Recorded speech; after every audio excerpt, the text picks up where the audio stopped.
Chainsaw Man, a manga known for its brutal depiction of violence, dark humor, and unusual dialogue, which has risen to be one of the most popular weekly mangas out there. This manga was very popular even before the anime came out because we all know how insane Chainsaw Man Part 1 was. It was one of the most unique stories out there. The storyline of Makima manipulating Denji into making him a happy person just to break him was so gut-wrenching and emotional. Chainsaw Man was competing with the likes of Jujutsu Kaisen at that time, and mind you, the Shibuya arc was releasing at that point in time, and Part 1 ended, then came along Part 2. I was reading it weekly up to the earlier parts of the Chainsaw Man Church arc, and it has been quite a while since then, and I've seen a lot of stuff on social media and Twitter that made me want to catch up because I heard Fujimoto might have outdid himself and depicted one of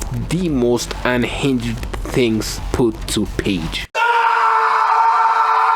But before I go into it, I'd like you to hit the like and subscribe button. It will help this channel grow, and without further ado, let's get back into it. So far in Chainsaw Man Part 2, the highlight for me has been the character work. The character work for the likes of Denji, Asa, and Nayuta is exemplary. For Denji, we see him live a normal life. The thing he'd wanted the most, it was basically his dream to eat jam and whatnot. The thing he desired the most, because let's not forget, Denji had really low standards for himself before Makima and public safety took him in. He was eating lit up cigarettes for money, for crying out loud. So after the whole debacle with Makima in Part 1, in Part 2, we see Denji living the normal life he so desired. He gets to go to school, and he also has someone to take care of, like Nayuta and their pets. Well, that was before the pets died. So at this point in the story, you ask yourself, what is the conflict? Because for a story like Chainsaw Man that is very character driven, you'd expect an inner struggle for Denji, much like in Part 1. So it was no surprise when Pochita asked Denji for his new goal in life, because he achieved his dream of having a normal life. But don't get me wrong, I'm not saying that Part 2 of Chainsaw Man was boring up until this point, because Asa is a very entertaining character, and the humor in Chainsaw Man Part 2, I'd argue, is as good as the humor in Part 1. The only thing that I think it comes short when compared to Part 1 is in the main antagonist sector, but I'll talk about that later in the video. So when Denji gets asked by Pochita about his new goal in life in chapter 150, that inner struggle returns. We have Denji set on not transforming into Chainsaw Man, but is continuously faced with situations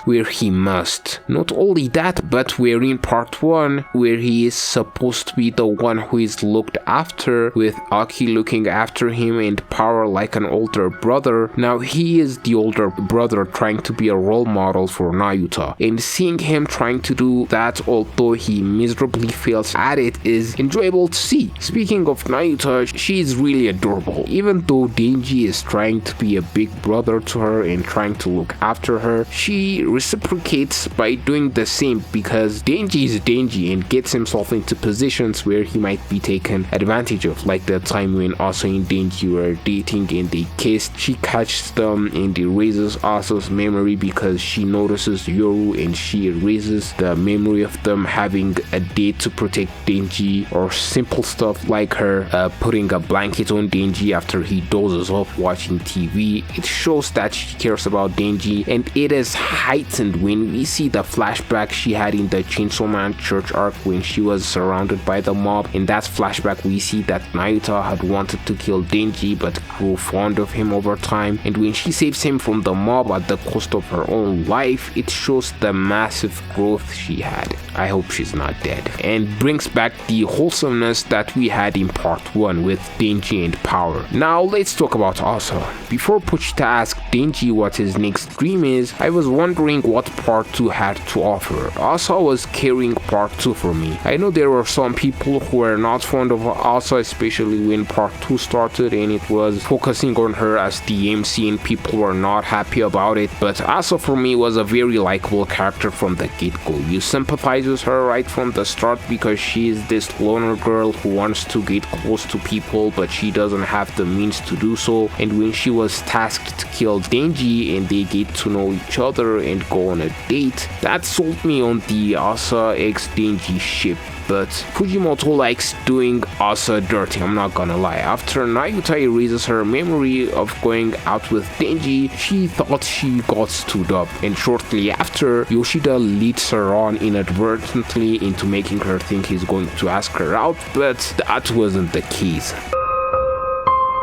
My favorite interaction of Denji and Asa was in the Falling Devil arc, and I have to say that panel of Asa just staring at the people as they are falling from their apartment was a goated manga panel, almost on par with the panel of the astronauts praying to their severed bodies as the Darkness Devil was walking in. Another goated manga panel to the resume of Fujimoto sensei, but I digress. That scene where Denji jumps in and saves Asa and she asks him what his goal was and Denji answers sex. That was absolutely hilarious, and I didn't know why I was expecting something meaningful from the mouths of Denji, but that has to be like top 10 comedic moments of Chainsaw Man. The romance between Asa and Denji is one of the high points of this section of the Chainsaw Man story. I don't think it is egregious to say that Asa is bound to be Denji's girlfriend. She's a well fleshed out character and you kind of feel bad for her when you see her flashback, but I kinda have to admit she kind of is selfish. Like when Denji woke up after his decapitated body gets put back together following the incident in the detention center, and he was very depressed because he couldn't save Nayuta and the gang wanted to cheer him up, so Asa proposes that they take him out to eat a food of his choosing, and Denji chooses to eat sushi and she tries to make him change his mind because she doesn't like sushi. That was classic Chainsaw Man humor. Even Katana Guy was baffled by this action of Asa, and I like that. I like that she is not the perfect girl who's bound to be the girlfriend of the MC, but I won't be surprised if Fujimoto decided to kill her in the final arc or something, because Fujimoto has done similar things like this before with the likes of Power, because Chainsaw Man is about this broken kid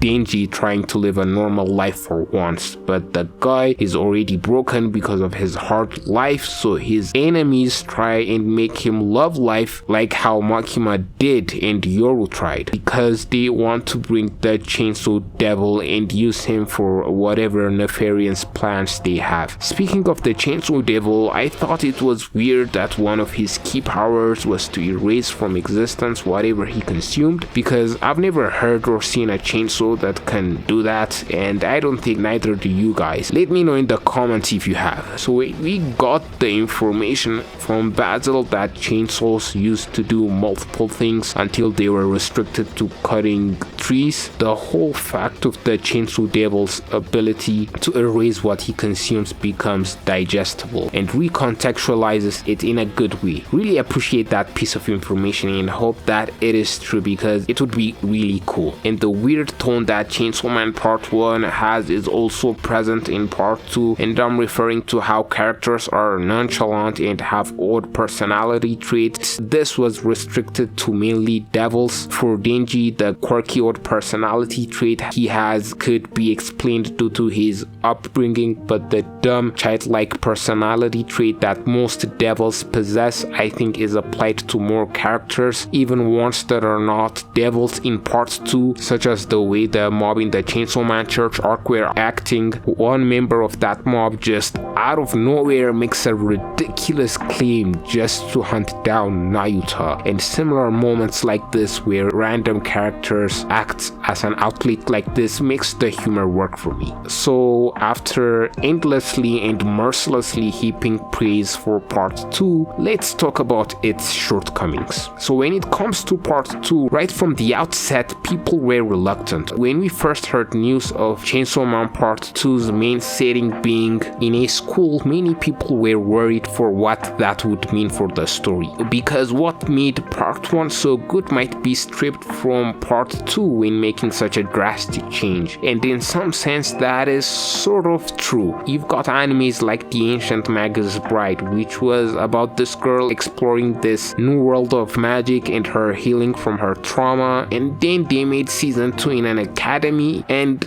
let's just say it's not as good as season 1. You've got a very large portion of the Chainsaw Man fanbase who prefer part 1, and I think a major part of that was Makima. Makima was such a good villain that Fujimoto set a really high bar for himself. I remember when part 1 was releasing weekly, some people were comparing Makima to Griffith. Let me reiterate, to Griffith, who is considered to be one of the villain goats, if not the villain goat of manga. So in place of Makima now, we have Famine, or maybe Yoshida. And I don't think many of you will disagree with me when I say they can't hold a candle to Makima. Maybe Famine will be on par or surpass Makima as we progress further into part 2, but as of now, I think what's holding Chainsaw Man part 2 being as good as part 1 is the antagonist. But things might change even if we don't have an antagonist as good as Makima in part 2. It is still very enjoyable because of the things I stated at the beginning of the video, and that's all I have to say. If you've made it this far into the video, please consider liking and subscribing. It will mean a lot. And with that said, see you guys in the next one.